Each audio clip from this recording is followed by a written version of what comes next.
Okay, we are now live with Don McDonald. This is a TattooNOW slash reinventing interview, but mostly what we want to do is catch up with Don. He has a tremendous amount of large scale tattoos, nearly all bio, but there's some variation in there too. I mean, it's all great, you know. And again, the dedication that it takes both as a client and as a tattooer is pretty tremendous to get these tattoos. So we're going to take about a minute or two to kind of just get situated, make sure that our tech is working with Don, who's beaming in from, are you in Pittsburgh or? Yep, Pittsburgh, yep. Pennsylvania. Awesome. So why don't you let me highlight you, and then we could start with the vital details, right? So this would be your spotlight for everybody. I don't even know what's going out here, but yeah, give us all your vital details. So that would be, you know, shop, the best way to get in touch with you, you know, website, Instagram, all that jazz. Yeah, the best way to get in touch with me is through my website, bodyworks-tattoo.com, and get a lot of emails through there. A lot of people, you know, if they don't want to wait for my schedule, I have another artist at the shop. I have a couple artists at the shop. You know, we sort of spread the work out and give the clients choices.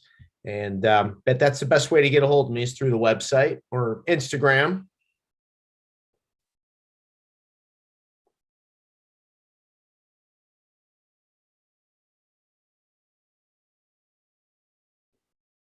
Ha, I muted myself.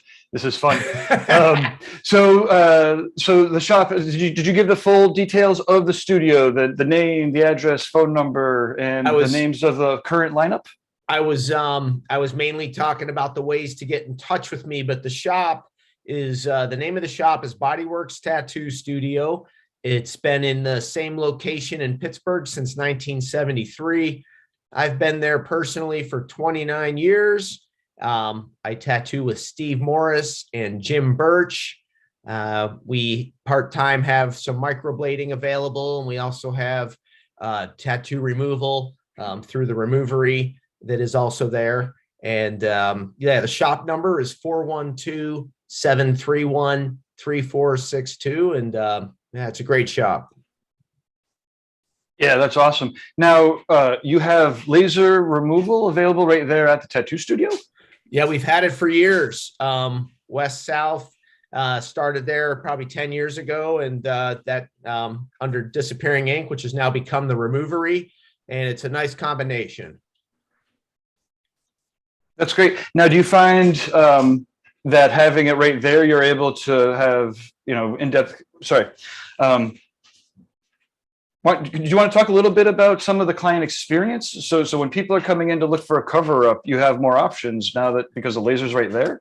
Absolutely. It's been so nice, you know, people getting lasered have questions about what they can cover it up with, how many sessions they need to have it treated before we can cover it. So it's a really nice combination having, you know, tattooers in the same spot as the laser. So that's been a really nice you know, service to offer over all these years. A lot of people have cover-ups they need done. You know, rarely when we're doing a sleeve or a full back or a full leg, there's always something you're covering, even if it's something small. Oh. And, you know, it can't always be covered up, you know, without having a big black shadow there. So, sure. You know, and it does feel like, you know, if you're looking to fix a tattoo that you've either the subject matter's bad or was executed poorly, like from there on out, the goal really should be to get like the best tattoo possible, right? And if your tattooer is recommending that you know, hit it with a laser a couple times to lighten it up, you know, a lot of clients are kind of apprehensive, but it really is so worth it. It opens up so many options. Now, have you had much lasering yourself, or are you just kind of doing this? Yeah, let's talk about that experience a little bit. So what was it like getting lasered, and why did you get lasered? Well, it was interesting. The reason I got lasered is because a guy bought a laser 15 years ago and asked me if I had anything that I would want to get rid of. And I said, sure, a couple pieces on each arm. And next thing I know, I got the glasses on and he's firing away, blasting it off. And I tell you what, it's a really nice thing to refer people to get lasered when I've done it myself. Removing some of the tattoos that just didn't match, the style that we were in the process of creating. And now I have completely cohesive sleeves that are, all one piece, thanks to the laser. Yeah, absolutely. And that was I had a similar experience with a laser, probably a little bit after that, but with the same laser tech with the guys, the one that he put in on. And I remember I was lasering my leg, and that first set of blisters, holy Moses, it was gnarly, but it was very effective. But when I finally hit it, maybe like 5 or 6 times, and it was ready to cover it up, guy was like, "You ready to get something, tattoo it?" I was like, "You know what? I think I'm gonna laser my forearm here, and if I'm gonna, get a tattoo from Guy, my leg, I mean, it would be great and awesome, but I've got a little bit more patience, so I lasered from my elbows to my knuckles, and maybe 2 or 3 years later, then got to rework it, and I mean, again, it's just so amazing to be able to fix those mistakes that your parents told you you'd never be able to fix. I mean, when the laser's burning it out from the inside, you're like, "Oh my lord." We're really fortunate that tech happened in our lifetime, because it has opened up a lot of possibilities just to edit certain sections. And it's nice, man. It's really nice. Well, let's take a peek at some of your tattoos here, because they're amazing and they're huge and unique. And I don't know if you have any laser cover-ups here to keep it on the topic, but it doesn't make a difference because there might be some in there that I could point out to you. Cool. Well, let's maybe go through the tour here, and when we get there, we could touch back on it. So obviously, this collector here is going for it. He has really been getting a large collection since the 90s. And luckily, that entire left arm that I'm working on was all full color laser removal. You can barely see a tint of blue under there. He had color work that I tried to cover in the 90s, and we just kind of abandoned it. And then years later, he said, "All right, we got to get back on this collection." And he lasered his chest. And we were able to cover that with black and gray. I mean, we can laser color pieces off and cover them with black and gray. How amazing is that? That was never an option back in the day. It's out of control, really. Let's see. Do I have a picture of him? Yeah, it's on my screen right now. Me tattooing that guy. Oh no! I'm wondering if I did. I'm wondering if I have. This is no. This is a different client here. Bam! Look at that. He had a laser treatment done on the back of his calf, and he actually had his whole right arm lasered off, the more that I think about it. So now he's able to have one cohesive Biomech bodysuit without anything interrupting it, Out of fucking control. When we put up the YouTube thumb, when I saw it, it was like, master tattooer. And I was like, oh my God, I'm so weird myself. I would, it's a crazy term. It certainly fits, but I always feel a little funny, but it was the apprentice fella, Kyle, who was making up the titles. And so just so it's undoubted you are considered a, master tattooer. And I think this, work like this kind of, I don't know, proves it. This is nuts. So how long I guess I kind of just want to ask the usual questions, right? Let's talk about the process of this client. Like you said, they got a little bit of lasering done, but absolutely. So how'd they find you, and how did this work, man? Whew. He was well, first of all, thanks for referring to me as a master tattooist. That is a pretty huge compliment. And sometimes you forget, I've been tattooing almost 30 years, so it's wild when you hear it out loud. That said, after 29 years, you better be fucking good at it. But this is spectacular. This is out of control. So this guy, his name is Scott. Scott's from Lancaster, PA, and he was friends with some other tattoo artists out in Lancaster that I was fortunate enough to meet earlier in my career. Scott saw some work I did on these tattooers, and he always had the goal of having a bodysuit. Mm-hmm. And he decided for a Biomech bodysuit. What I like about this collection, which is, close to 20 years in the making, we started with his left arm, the blue and orange Biomech. And, from there we went to his chest and his stomach and his back.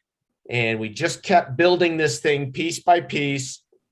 And it's really interesting to see like the progress, like his legs are, stuff Don was doing 10 years ago and 15 years ago. And it's really cool to have a variety of biomechanical styles, like the orange and black and gray leg has got a lot of gears and metallic parts. The right leg is mainly more organic. And one of my favorite things about this is we did a final layer over the whole body over these last few years, and all the designing was fine. I didn't have to alter any of the designing, which made me feel like I was doing something right all these years. Awesome. Hell yeah. It's one of those things I'm always, reinforcing, sometimes I'm a little embarrassed I have to, but it's like pretty much a tattoo client is going to get a bodysuit. If the tattooers are doing their job right, then the clients are inevitably going to be like, I would like to add to this collection, right? Yes. And it's amazing here to see, like I said, so sorry, just to refresh, this is a 20-year bodysuit in progress? Yeah, we've been working on this easily for 20 years. He's probably about a 3.5-hour drive from Pittsburgh. So, when you're doing one long appointment per month, and then eventually it becomes every other month. And awesome. Then, life happens and, sure. Things change, he gets another job or had situations where you got to slow it down. So that happens with a lot of these big projects. And that's something I would definitely tell any younger artist is you do got to be patient and, not expect it all to happen in 1 year. Right. How many, so it was about 10 years into your career when you started this piece. And like you were saying, you started with, with one of the sleeves, I think you said, but the client was kind of gearing towards the full bodysuit at that point. So was this the first bodysuit you tackled, or? Yeah, I think this was one of the first bodysuits that we sat down and said, hey, this is going to be a bodysuit. I've done a few bodysuits where they just ended up happening over all the years. You just end up building a large collection, but that was this guy's goal from the get-go. And awesome. That's pretty fortunate to come across a client like that. Absolutely. That's just a smaller picture of it here. Let me, yeah. Okay. So is this his leg? No, this is a different leg. Different leg. Yep.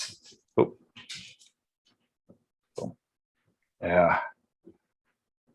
Oh, this is great. And now, when did this client get a hold of you, or how did this client get a hold of you?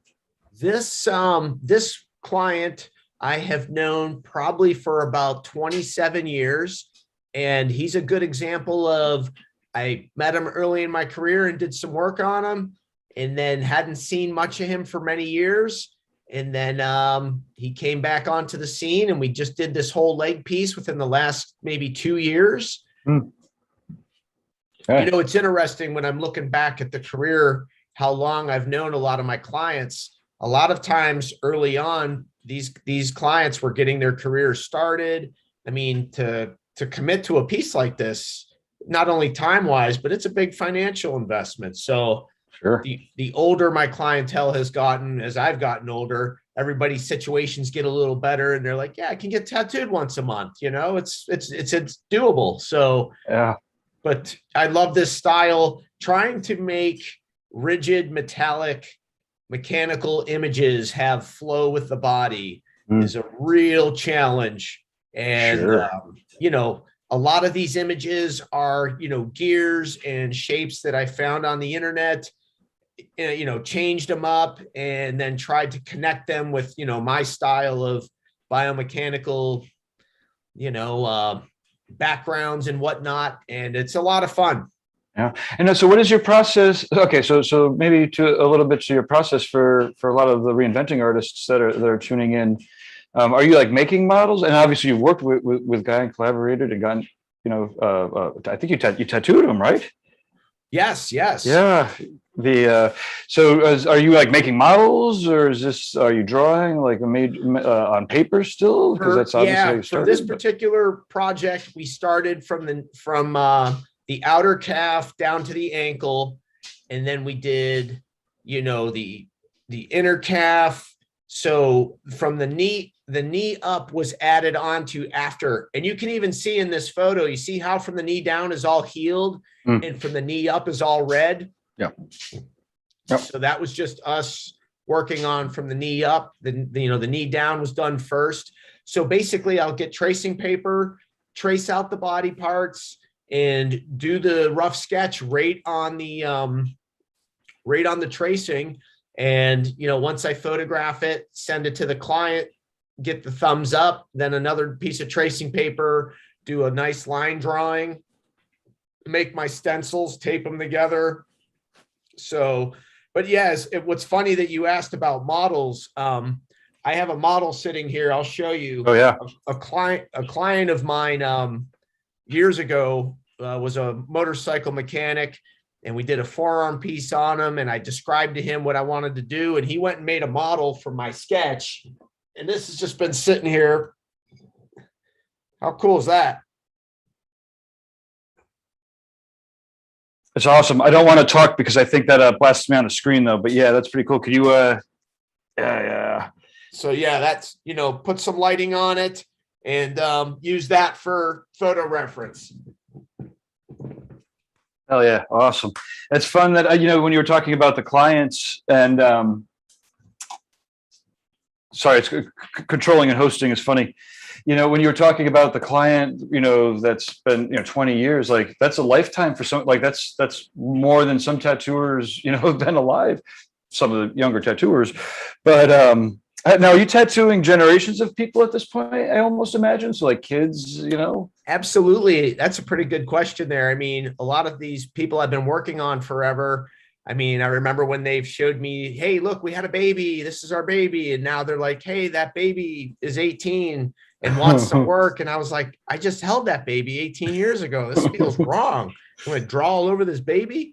And I'm like, okay, well, I guess I just not used to holding my clients when they're infants. But I've noticed that a lot of tattooers, their clientele is roughly around the same age group. A lot of the really younger collectors seek out artists their age, maybe that they connect with a little more. But I do have a variety. I feel like a lot of the young collectors are referred to me by some of my existing clients. And, it's kind of neat. I like having that age range. Oh, I bet. I really do appreciate the fact that, well, again, like the brains are regenerate, there's new brains coming up, Absolutely. Every generation. So it's like almost like every year there's new brains. That's amazing. Exactly. And, it is cool. I always, I played a lot of Dungeons and Dragons, right, and Lord of the Rings, and obviously your stuff, always, has a fantasy feel to me. But like, those were always collections of people, right? And generally they were collections of misfit-y types people, or creative-y types. But they were all different, and so it's amazing. I wish and I hope, and that I don't know. I love that. I always appreciated that about what that taught me, I guess. Absolutely. Let's see here. So let me fire up. I think I've got Jeremy's leg sleeve here. This is another sick tattoo. Yeah, cool. Now, so when Jeremy came to, what was his? Do you remember what his ideas were? Or what his consultation was like? His consultation was a lot different because he lives on the other side of the country. He's from Los Angeles. And he'd always followed my work on Instagram, and he contacted me through my website and was like, hey, I want to do a whole leg. I said, all right, send me a deposit, send me some measurements of your leg and some photos of your leg. I printed out the photos of his leg, did some sketching on those photos, and sent them to him. He gave it the okay. So I drew the entire piece. And he showed up. I stenciled the whole thing on. And in 2 days, day one, we outlined from the ankle to knee. Day two, we outlined from the knee up. and he's made, I think, 4 visits to Pittsburgh, and this thing is coming along pretty good. He sits multiple days in a row, 2 days in a row, sometimes 3. Crazy. I did 3 days in a row once at one round, and I might do it again, but I would not be looking forward to it. It's no joke, right? It is absolutely no joke. So to that point, what do you do for pain management, or there's obviously the whole range, but like I said, what are some of the things that you might that you do for your clients to help with their pain management that you might advise maybe other tattooers? Right. One of the main things I do is when I have a large stencil on, I kind of work the piece in puzzle pieces where I'll do an hour on one section, say starting on the inner thigh where you're looking at now, and then I'll move down and start another section. I won't go back to that section that I worked on. So everything I'm working on is new, as opposed to just constantly working over the same area for hours where you're just going to burn somebody out. Lots of Bactine, ibuprofen. If somebody wants to get some numbing cream and they're familiar with the process to put it on, I'm okay with that. But it's mainly just working in strategically so that you're not, beating the client up, and lots of Bactine and ibuprofen. Yeah. And, obviously the mentality of the clients too, right? I imagine by the time that someone's preparing for this, they know they can do it. You're not, this isn't, first time clients. Although that might be a good question. Have you found that in the last couple of years, as the clients have been more educated, that you're tattooing more large pieces on first-time clients, not necessarily younger clients, but people? Yeah, I would agree with that for sure. I think one good thing that we've gotten out of, the internet and Instagram is people can see this large work, see videos of people getting large work. So when they see it, and that's a lot more comfortable than, walking into a tattoo shop without any idea, not knowing, what you're in for or how you're going to be treated, and saying, hey, I want a huge tattoo. So I think people can have a lot more information before going into a shop setting. And it's cool for sure. Yeah, no, absolutely. And so, I mean, that leads into one of the old some of the more tired questions, I suppose. But how do you feel, having been tattooing for so long, you've seen a tremendous amount of changes. Before we get into maybe some of the fun history stuff, do you care to maybe address some of the effects like that the TV really has had? Like, do you think it's watered down, the spirit of tattooing, or has it brought in just more great clients, or a little bit of both, I guess? But yeah, what are your thoughts on the TV stuff? In my opinion, I mean, it's done a little bit of both. It's obviously, shared tattooing with a wider audience. More people have gotten tattooed as a result of it, which is, overall better for the business.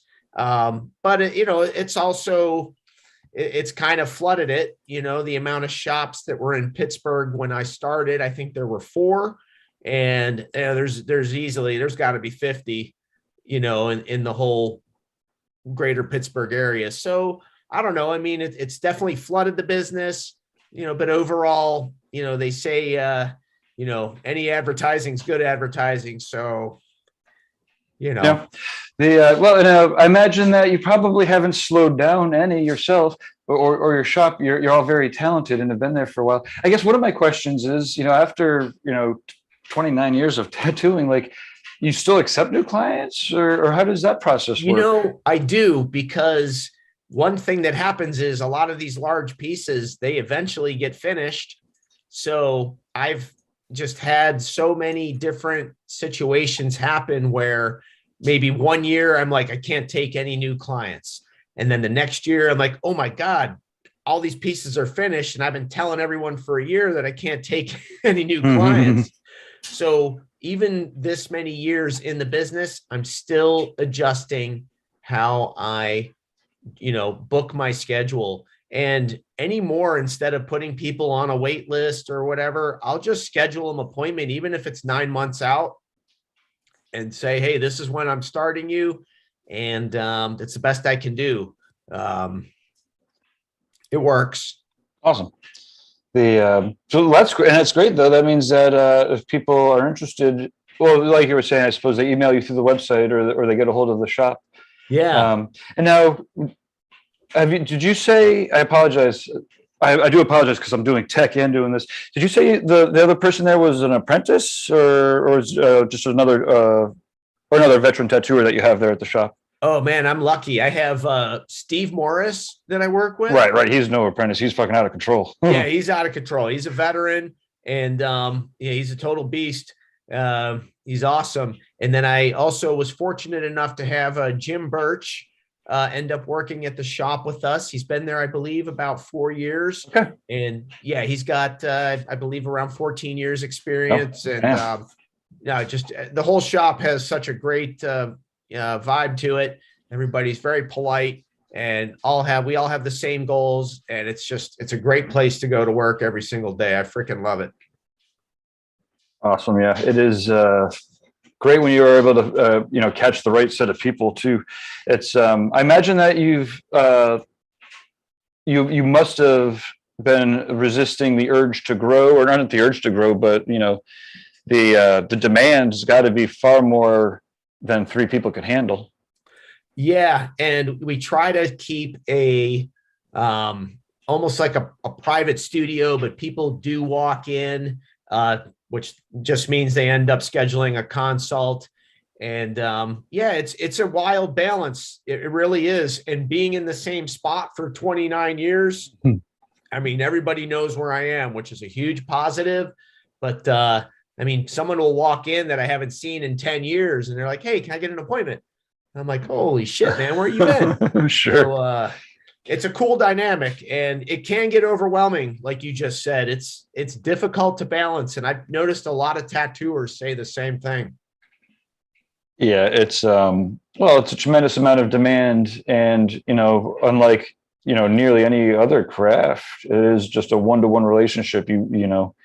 And until you're directing the robots, which if there's any tattooers directing the surgical robots, I expect you to be one of them. That's a good point, though, man. It's difficult to train people and say, okay, you now work here forever, like I have. That doesn't work. And everybody's different. It could end up being one of the very last crafts that it gets automated.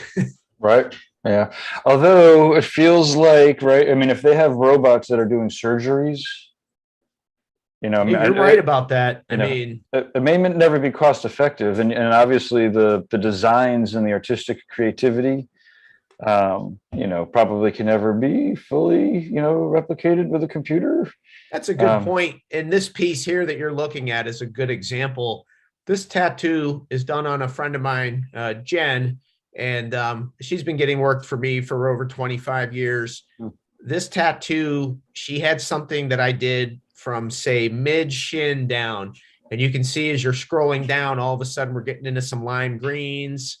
And I basically had to blend the old tattoo into the new one. And I don't know how you could make a machine or a robot mentally do that. I don't even know how to describe it in words, how I did it, but it came out really cool. Yeah. And this would be that's a job for Guy, in my opinion, because Guy's really good at like describing the processes to the point that everyone could understand it, whether you're an artist or not. And I don't know how you could type into a computer to like, okay, just blend this old tattoo smoothly into the next. Yeah. Heavy marks here. Yeah. Yeah. No. Well, I think what I would imagine would be is that the artists, are creating the final, what they would envision as the final vision. On a 3D model, and then the surgical robot, and the surgical robot's AI, so it's using all of the data from all of the surgical tattoos that have been done to say, to produce the effect that the artist is desiring upon this skin, giving it the context of what it is, I'm going to poke, this many holes, and because I can actually test the chemistry of the skin at the same time that I'm poking the holes, I know exactly how the computer might know exactly how much lidocaine to interject in with the inks at the same exact time, right? As a precise artificially intelligent surgical tool. But yeah, I see. That's a good way to do it. But the image itself, again, to be able to create something like this, I don't know if robots will ever be able to do it really. Although that said, I guess it's the combination of the artificially intelligent computers and people that get the most results, or at least currently from what I've been reading. I read up on like Gary Kasparov, and I'm like the chess and the AI stuff, and basically computers are always going to beat human in like chess, or any of these games, or Go now, I guess. But a human being working with AI beats everything, and so it's like the bigger patterns are something that our brains are designed to really, to capture or to understand the larger and larger patterns, and to reference, to take a couple small pieces of information and then infer the whole story out of it, really. So, I mean, ultimately, but anyways, so well, let me see. I'm going to just make sure this is working here. Give me a little bit of a pause here. Oh, it is working. People watching. Mr. Iron, you're doing a great job, man. Hey, thank you very well. It's frankly, when there's artists that are as awesome as you are with the work that is like it is, it's I know that it is pretty easy to fuck it up because I fucked it up before, but it's I'm impressed, man. You're navigating through this pretty good. Awesome.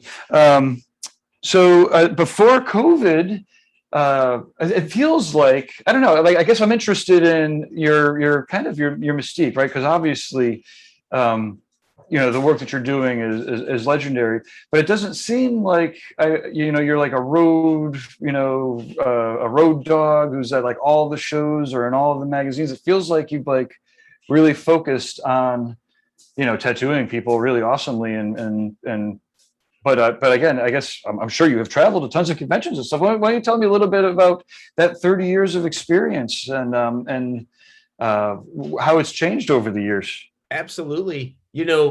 Early on in my career, I went to a bunch of tattoo conventions, and I remember thinking, how can I ever work these? Because you used to have to get on a waiting list, to work Richmond and,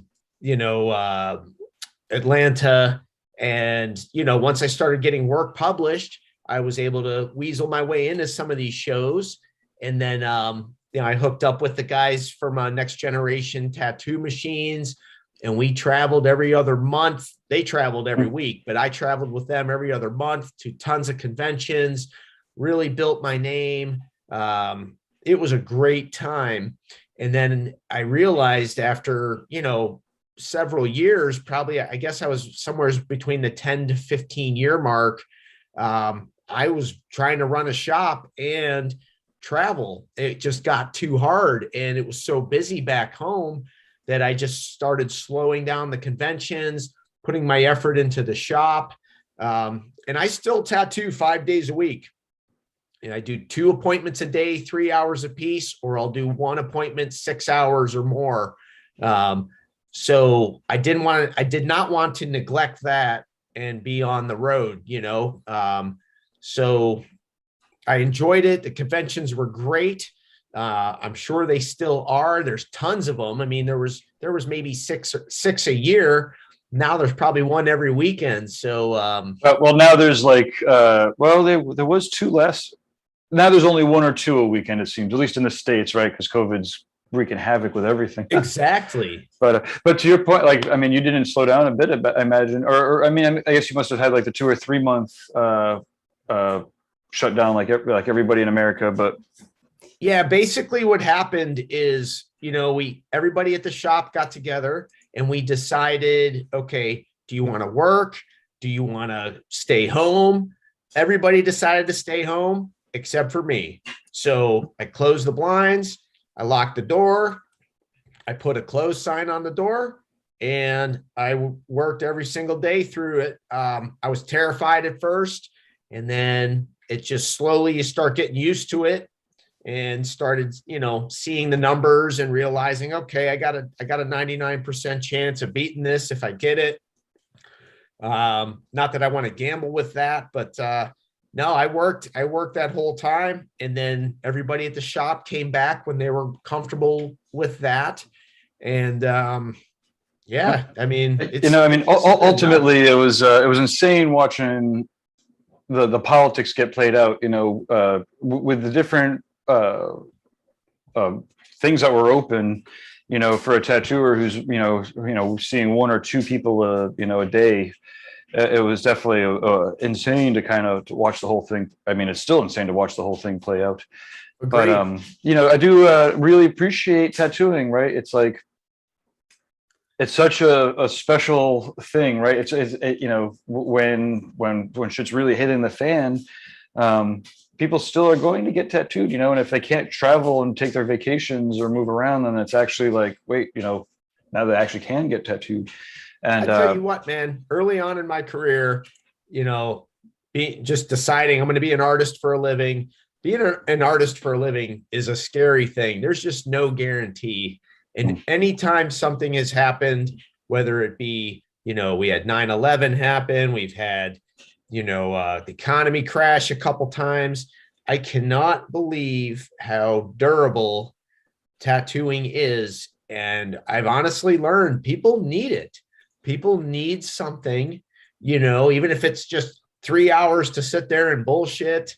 And, we call it like a therapy session. We just sit there and talk the whole time, and they get something done on themselves. And, obviously the tattooing process, although it's painful and kind of sucks, there's something therapeutic about it that, you can't wait to come back for some sick reason. But COVID proved it too. People were like, please let me come in and get tattooed. And, so we did the interview process, have you been in touch with anybody? Are you sick? And my clients are cool. They're like, hey, someone at work had it. I better reschedule just in case. And, we did it as responsible as we could, but people need tattooing. It's freaking amazing. Yeah. I mean, in a very secular way, like it's shamanic, you're changing somebody's physical body, and that experience is one of the few that they will most likely, they have the opportunity to remember for the rest of their lives. And, one of the things I used to, when I was first getting tattooed and started, maybe 2 or 3 years after I started getting tattooed, I found a tattoo shop to hang out at. And I watched people like get their tattoos, and then they feel better about themselves, and they puff up their chest, or they feel more beautiful. And, I was like, beauty's only skin deep. And then, but then I'd be like, these are pretty cool tattoos, right? And then, I stopped becoming such an asshole, right? Like I realized that if I was, people kept talking to me at the bars, oh, look at your tattoos. And if I was going to be an asshole to everybody that talked to me, right, I'd just be an asshole all day. So I started to like be nicer, and become a better person. And like years later, I'd see other people, they would be better people. And I was like, wait a minute. The act of getting a tattoo for some people, for a lot of people, makes them feel better about themselves. And then if they feel better about themselves consistently, or on a compounding basis, all of a sudden they become better selves. Hey, wait a minute. Tattooing actually allows people to become who they, or can allow people to become who they want to become, and bring about different spirits or philosophies or memories of people or tributes or whatever it might be. And it's why everything's so jacked up, but it's one of the things I think that keeps it resilient. One of the things obviously that's in your favor is that you're really awesome at what you're doing, right? So like, even if things are going to get the squeeze, people are still going to seek out talent like you. And again, it's not just your talent; it's also your clearly, it's also your charming personality. I mean, you're right though. I never realized how important it is just on a mental level, like you just described, how much people get out of the process. And I mean, I've watched over this last 30 years when you're walking around Pittsburgh and I would see some people with a couple tattoos, and there were so few of us that I would be like, oh, that guy's got a piece from Steve, and that's the guy with the left arm piece from Steve that lives in this small town. And we knew that. And nowadays, yeah, I see Pittsburgh is a very heavily tattooed city. And you see so many people walking around with big work. And I like looking at people and being like, oh, that guy or that girl, look how much work they have. I never would have guessed that that was their personality if they just walked by without any tattoos. So there's something super cool about it, other than it just looks badass. It's, you know, it's a deep effect. It's nice. Yeah. No, it's obviously it's one of the reasons why I imagine we're both very thankful. Like every morning I wake up and I'm like, I can't believe I still have a space here, you know? But yeah, you know, and also that becomes the responsibility to, you know, contribute to it and to, you know, to make sure that we keep doing it right. One of the next, so one of the things that's weird about it though, right? It is a business. You talked about, you know, or you touched base on it a little bit, right?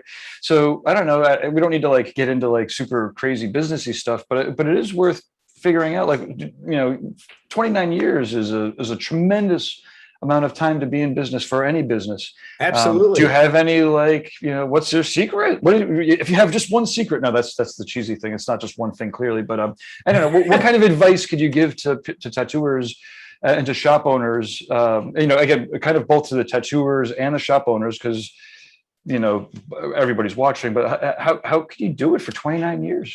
You know, luckily, I've always been really into the artistic side, and I've loved drawing, and I put all my effort into doing the best designs I can.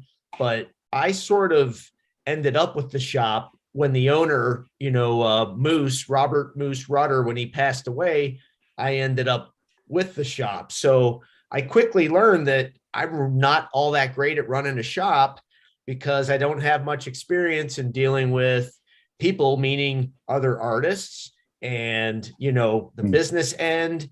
So I had to learn all that stuff. And I would just tell people that you got to be patient and you got to be calm. And, you know, like when something goes wrong, you may not have a lot of experience with it. After something goes wrong 2 or 3 times, you're like, oh, I know how to handle that. So sure. It's really just a patience game. And I mean, there's so much effort I've put into learning how to talk to people. You know, I might say something to somebody I work with that's really direct, and it could almost sound mean, but it's like, no, I'm busy and I need you to do this. So I said it directly.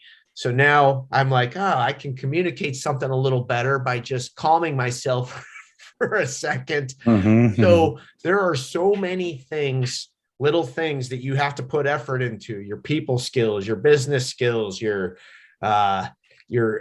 everything, your scheduling skills. And if you're patient and you put effort in, next thing you know, 10 years has gone by and you're like, man, my shop's running pretty good. And then 15 years goes by and you're like, this is really, really doing well. And I'm lucky to have a lot of friends in the business where, you know, tattooers come and get work for me, and we'll sit there the whole time and bounce these ideas off one another and learn.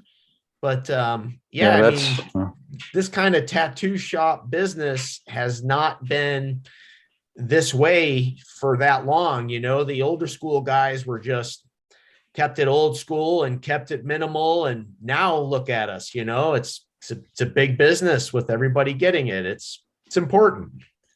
Watching the transition and being part of it, and you know, and it's rough and tumble. It's you know, the going from, and again, I've started to like really try to transition my mind, because I fall into that trap of like, it used to be the outlaws and the bikers, and I want to be like, and the carnies, because the carnies really like, they were like the you know, the freak shows. Those were the people that I you know, probably identify with more than, you know, I mean, Sailor, everybody's great. I love everybody. I love all the tattoos, but the carnies, I feel like they don't get enough credit for carrying through that phase of, you know, the 1900s to whatever. I don't even know the centuries, but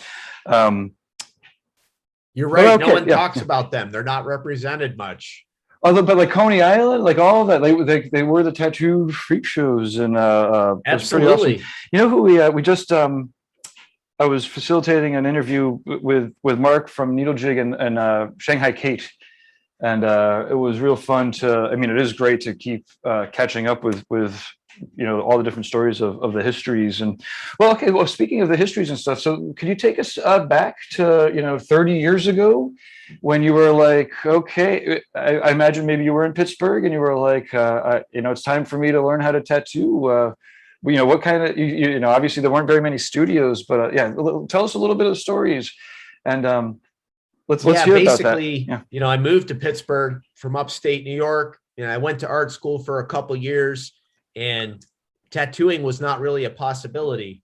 And I started seeing it, slowly emerge through a bunch of skateboarder friends and, people that were in bands that I knew. And little by little, I started realizing this is something I could do.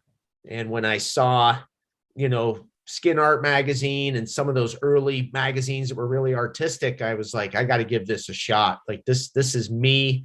And then when I saw Guy's work and Aaron Kane's work, I was like, okay, I'm in. Mm-hmm. And funny thing, I got my first tattoo from the shop that I now own, from Bodyworks. And yeah, it was a totally different animal back then, man. And really unique though. I mean, looking back at the history of the shop, and, all the guys that, got it rolling all those years. I mean, that shop started when I was 3 years old. And, listening to all the stories, listening to, the way they did things, I just kept my ears open and my mouth shut. And it was a cool, I'm glad to have been a part of that. You mentioned Mark from Needle Jig. I remember we had to make our own needles. Mm-hmm. So on my day off, on Mondays, I would spend 3 hours making 2 weeks worth of needles. And it's funny to realize now, hey, most guys don't know how to do that, guys and girls.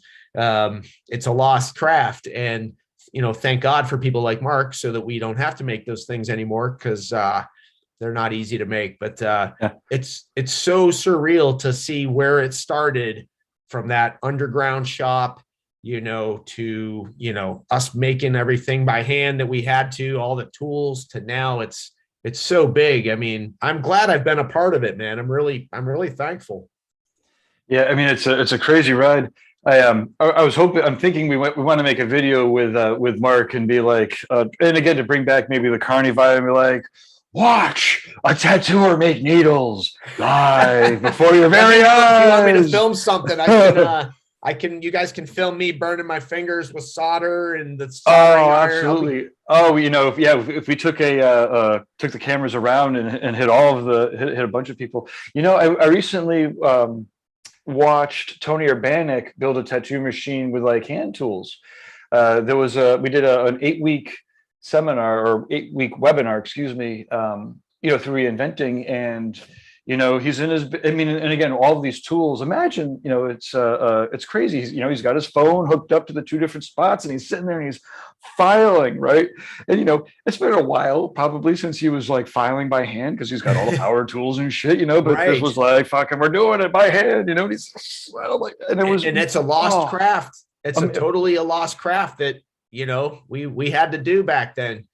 Your machine broke, you were soldering. Had to fix it. Yeah. So, speaking of machines, I suppose that brings us to the inevitable. What are you using for machines? Rotaries, coils? Does it make a difference? You still Tabori style? I was very reluctant to give up the coil machines, and luckily working with one of the benefits of working with Steve Morris is he's very progressive with all the equipment, and he's very on the ball when something comes around. And I'm a little more reluctant to give up something that I feel works.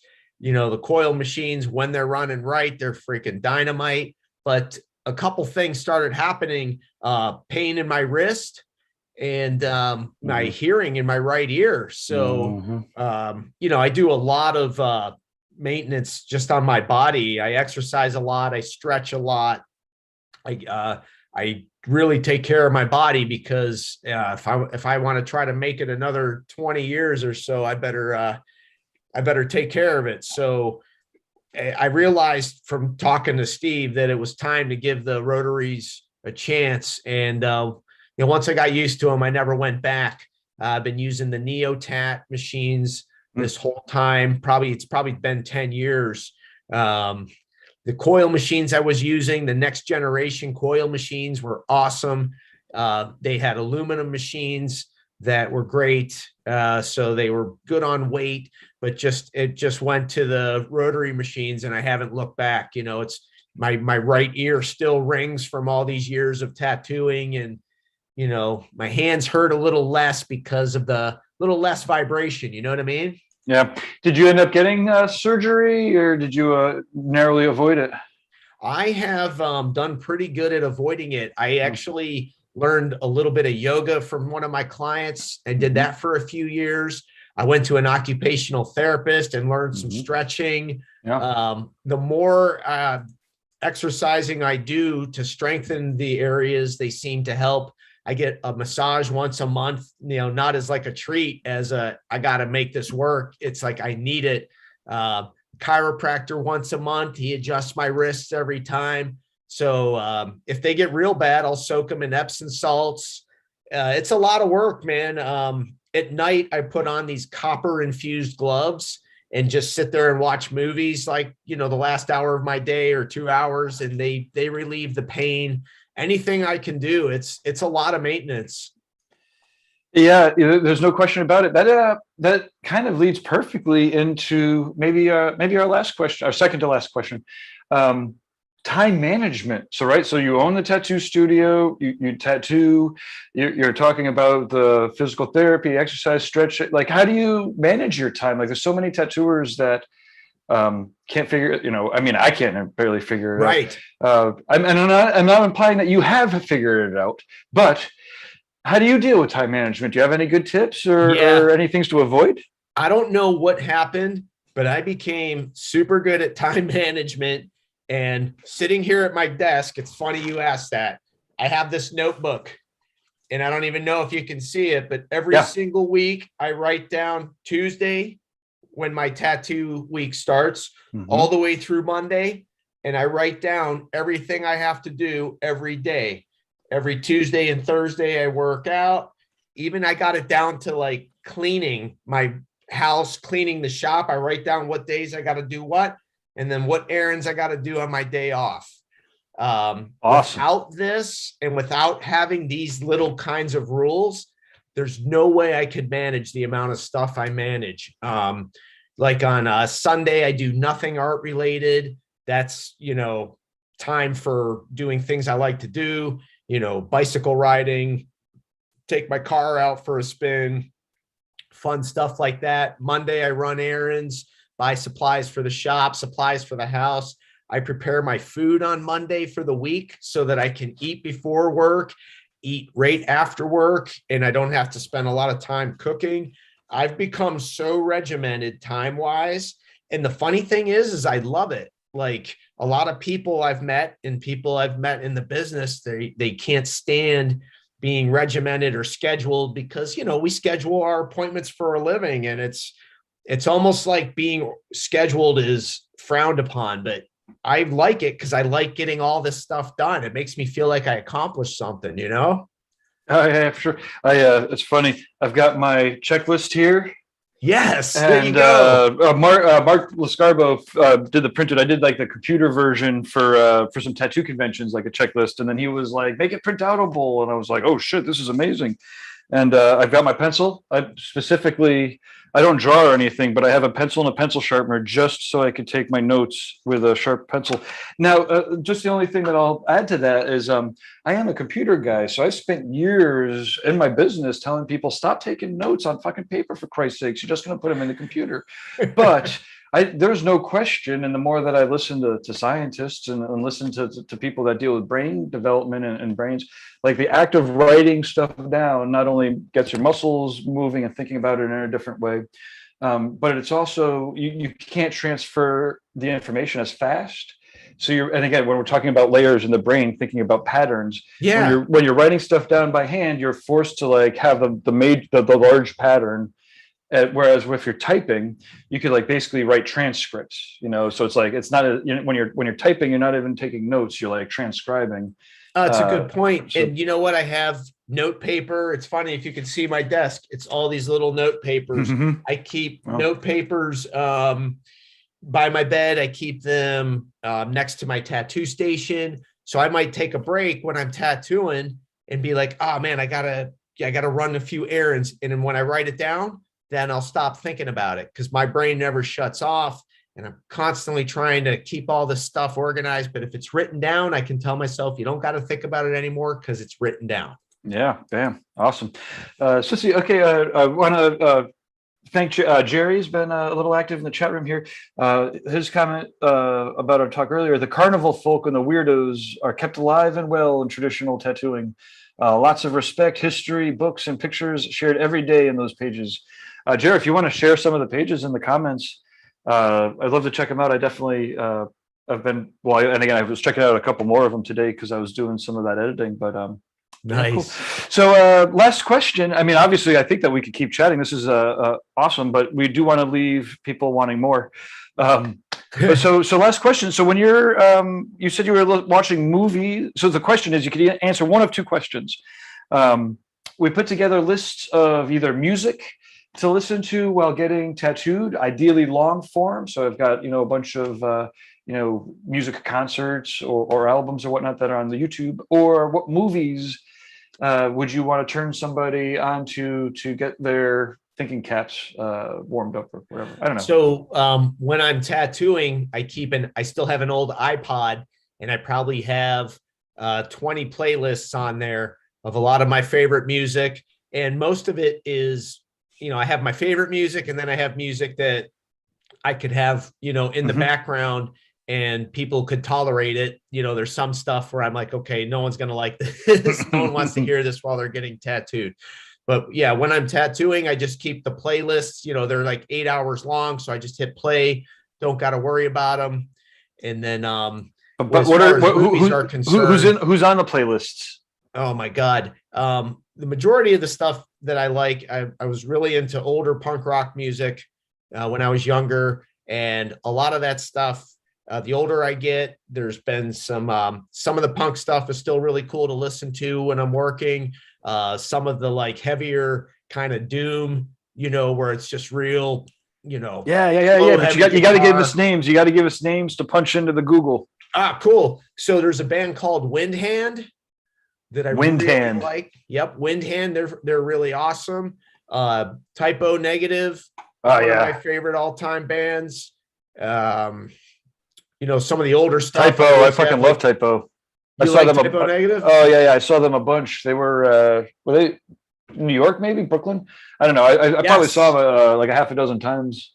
Yep, I saw them a bunch of times. That's really good to listen to when you're tattooing. R.I.P. Peter Fu Steele. Manchu is one of my all-time favorite bands, and they all have kind of like that low, like heavy guitar sound that's not like a high-pitched, piercing. Like some of the older punk rock stuff I used to like that was super. I still like was super fast and super aggressive. Sometimes that doesn't make for fun to get tattooed too. So right. But yeah, Windhand, Typo Negative, Fu Manchu. I love all that kind of stuff. Awesome. You ever hear of Morphine? No Morphine? Remember Morphine?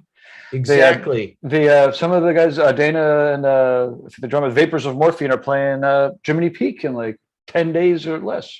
Wow. So I'm that's one of my I'm ecstatic. If I was going to do one small little event, they're out of Boston right now, so we were able to snag them. So.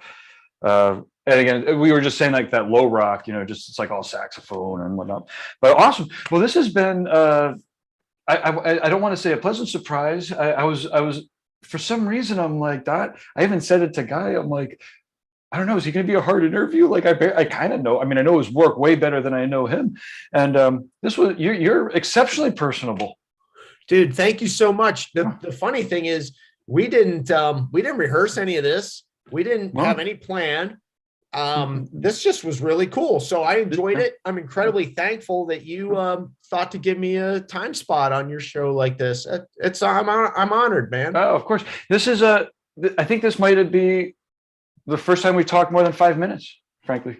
I mean, maybe we must have talked about the website a little bit at some point, but that was years ago. But anyways, like I said, or like you said, this is exceptionally enjoyable. Thank you. It's an honor. I mean, again, to be able to present those bodysuits to people and the insights on what it might take to get them. And, ultimately the goal really is, at least, for me, is to help introduce this stuff to people so that instead of getting lasered or instead of like getting small tattoos here or there to try out the spaces and think about it. Like, these are the things that are actually possible.